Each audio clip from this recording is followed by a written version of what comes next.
तो आज हम लोग चर्चा करेंगे संविधान के बारे में, कॉन्स्टिट्यूशन के बारे में, कि संविधान जो है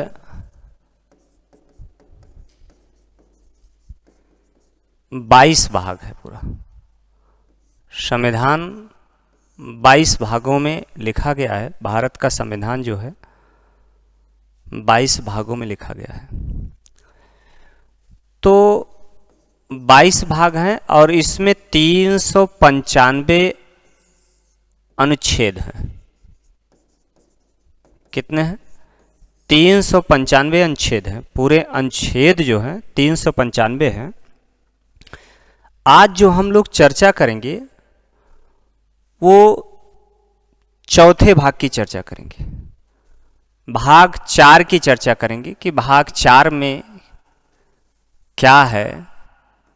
भाग 4 की व्याख्या करेंगे। तो भाग 4 क्या है, इस बात को आप लोग देख लीजिए।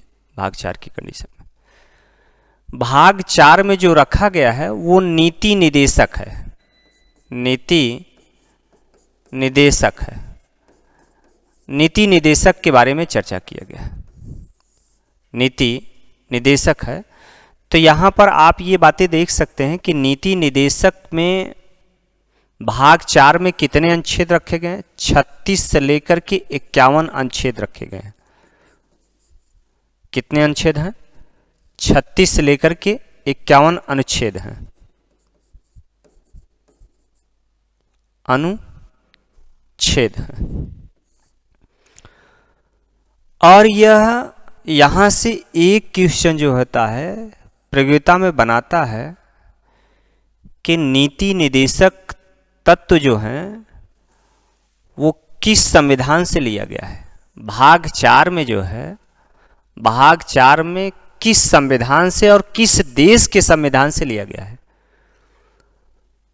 तो यहां पर आप देख सकते हैं कि आयरलैंड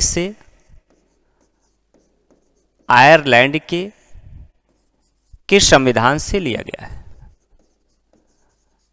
आयरलैंड के संविधान से लिया गया है। आयरलैंड के संविधान से लिया गया है। आप यहां पर ये बातें देख सकते हैं। अब उसके बाद जो नीति जो बनाई गई है, भाग 4 में जो नीति रखा गया है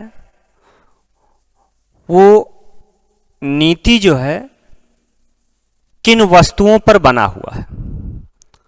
भाग 4 का नीति जो है, भाग 4 का नीति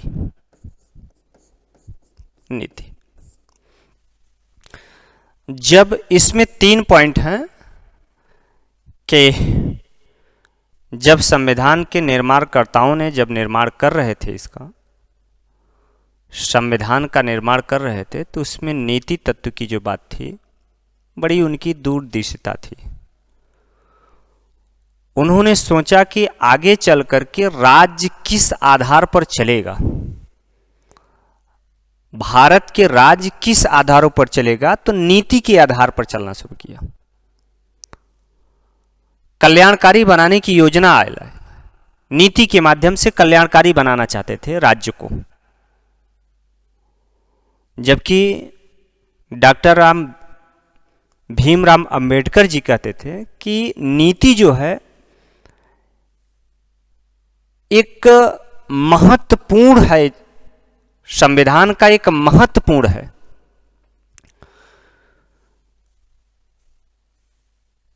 ये कल्याणकारी बनाने की योजना थी नीति के माध्यम से। इसमें कुछ बातें दिया गया। पहली बात यह दी गई, यदि कोई नीति बना दिया जाएगा राज्य के द्वारा, राज्य सरकार के द्वारा कोई नीति बनाई जाएगी, सरकार के द्वारा कोई नीति बनाई जाएगी, तो कभी भी जो होता है उसको न्यायालय द्वारा जो होता है लागू नहीं करवाया जा सकता। न्यायालय उसको बाध्य नहीं कर सकती। ये वैधानिक इसको मान्यता नहीं दिया गया, वैधानिक मान्यता नहीं दिया गया नीति को जो होता है कि न्यायालय इसको लागू करवाने के लिए बाध्य कर सकती है। ऐसा नहीं कर सकती। इसको लागू करवाने का जो होता है सिर्फ दायित्व है, तो अगर राज्य सरकार को है। लागू करवाने का अगर दायित्व है तो राज्य सरकार को है, यह न्यायालय इसको बाध्य नहीं कर सकती है। तो ऐसी बातें यहां कहेगी नीति में जो होता है, न्यायालय के द्वारा बाधित नहीं है। नीति का उद्देश्य क्या था, क्या करना चाहती थी?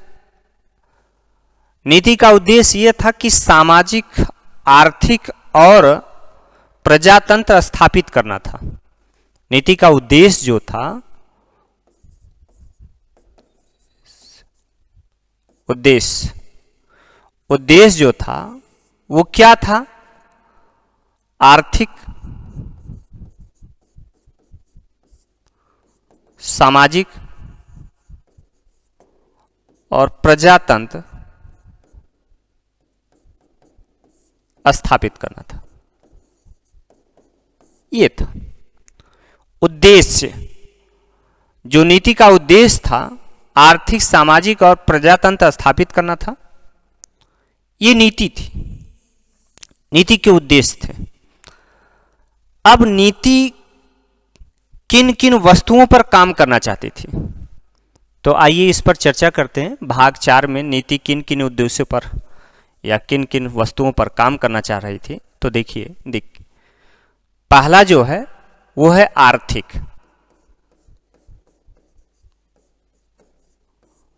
दूसरा जो होता है न्याय, तीसरा जो है स्वास्थ्य, चौथा जो है शिक्षा,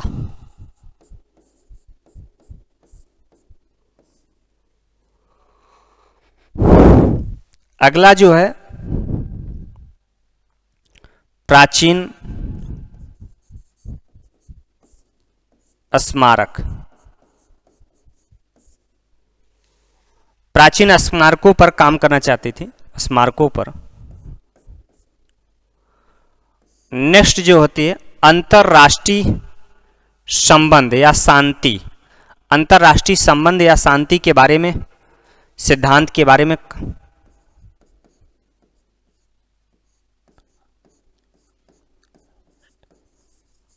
अंतरराष्ट्रीय, इन कारणों पर जो होता है, इन वस्तुओं पर काम करना चाहती थी नीति।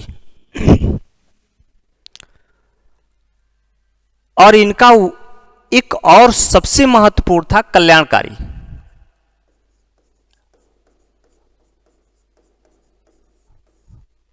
इन सभी पर काम करना चाहते हैं ये नीति। इन सभी का विवरण जो होता है अनुच्छेद 36 से लेकर के 51 में रखा गया है। इन सभी का विवरण जो होता है भाग 4 के नीति का जो है 36 आर्टिकल से लेकर के 51 आर्टिकल में रखा गया है इन सभी वस्तुओं का विवरण। तो चलिए एक एक की व्याख्या करते हैं हम लोग। आर्थिक क्या थी?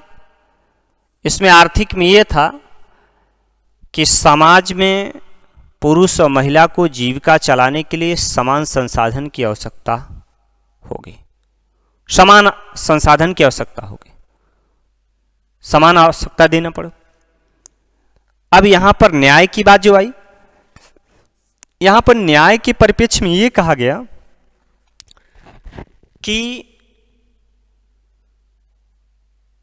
चाहे वो अमीर हो या गरीब हो, या अनुसूचित जनजाति हो या अनुसूचित जाति हो, उन सभी को न्याय एक समान से मिलेगा।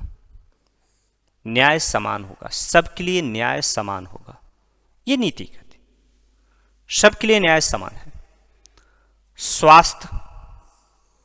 स्वास्थ्य की जो व्यवस्था जो की गई है, आज राज्य सरकार के द्वारा जो स्वास्थ्य की व्यवस्था जो की जाती है, आप देखिए स्वास्थ्य कार्ड बनाए जाते हैं, एम्बुलेंस चलाए जाते हैं, महिला प्रसव की व्यवस्था की जाती है, स्वास्थ्य समुदाय खोले जाते हैं।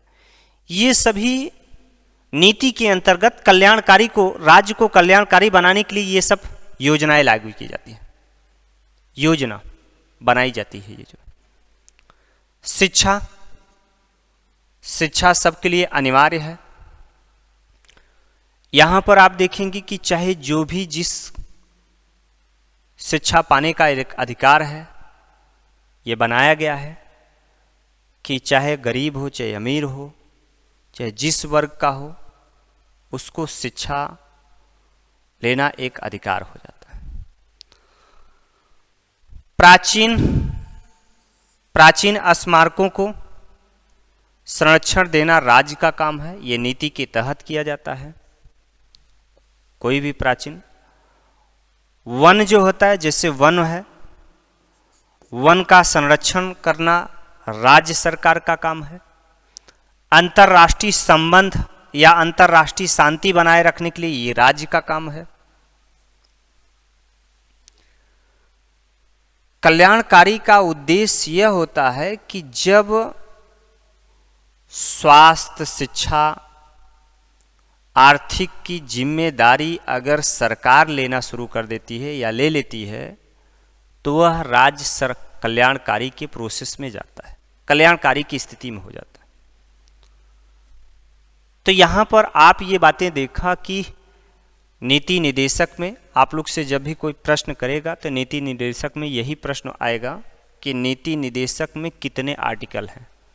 तो आप कह सकते हैं कि 36, कितने से कितने आर्टिकल हैं, तो आप कह सकते हैं 36 से 51 आर्टिकल रखे गए हैं। और नीति निदेशक में किन किन वस्तुओं पर काम करती है, तो आप लोग कह सकते हैं कि आर्थिक, न्याय, स्वास्थ्य, शिक्षा, प्राचीन स्मारकों और अंतर्राष्ट्रीय में। और कल्याणकारी बनाने की योजना में जो होती है, नीति काम करती है। और एक सबसे महत्वपूर्ण बात यह है कि यह नीति निदेशक तत्व किस देश के संविधान से लिया गया है, तो आप कह सकते हैं कि यह आयरलैंड के संविधान से लिया गया है। तो यहाँ पर आप ये बातें देख सकते हैं, जितना भी राज्य सरकार काम करती है सब कल्याणकारी योजना के तहत काम करना चाहती है, नीति बनाती है। हाँ, इसको कभी न्यायालय लागू नहीं करवा सकता है, बाध्य नहीं कर सकता है। तो यहाँ आप लोगों ने देखा कि कैसे नीति निदेशक तत्व के कौन कौन से अंग हैं, ये बातें आपको भली भांति हो गई। अब नेक्स्ट जो वीडियो बनाएंगे वो बनाएंगे मूल कर्तव्य पर। जो नेक्स्ट इसी का पार्ट जो बनेगा वो मूल कर्तव्य पर बनेगा।